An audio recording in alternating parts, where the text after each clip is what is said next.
श्री गोपाळ कृष्ण भगवान की जय। लीळा नंबर 177।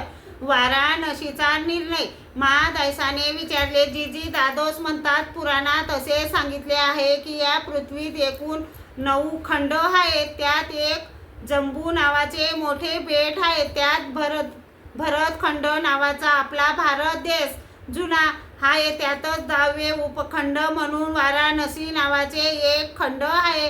काळभैरव या नावाची महादेवाच्या परिवारातील एक देवता, तिने ते रचले आहे।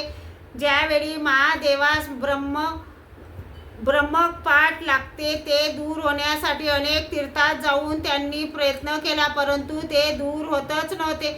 शेवटी त्यांनी वाराणसीतच येऊन स्थान केले आणि त्यातून ते मुक्त झाले। असे मुक्ती देणारे हे क्षेत्र आहे। मानवांना तर दुर्लभ आहेच, परंतु देवाधिकांनाही दुर्लभ आहे।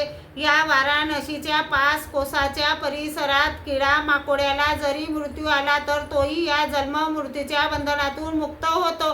असे ते मुक्ती देणारे तीर्थ आहे, तेथे जायलाच पाहिजे, तर ते सत्य आहे जी। यावर सर्वज्ञ म्हणाले, वाराणसी म्हणजे स्वर्गखंड, तेथे विधी निषेध अति परी पुण्य पाप नाही, असे या पुराणकारांचे मत आहे। यावर महादायसाने विचारले, जीजी ते बरोबर आहे का? सर्वज्ञांनी सांगितले, बाई, जर वाराणसीच्या 5 कोसातल्या परिसरात किडा मुंगीस मृत्यू आला तर तेही जन्म मृत्यूच्या बंधनातून जर मुक्त होत असतील तर तेथे विधी निषेध आचरण्यास काय अर्थ उरला? आणि जर तेथे निषेध आचरल्याने पाप लागत नाही तर विधी आचरल्याने पुण्य लागत नाही, तर मग जीव मुक्त कसा होईल? म्हणून हे घडत नाही। श्री गोपाळ कृष्ण भगवान की जय।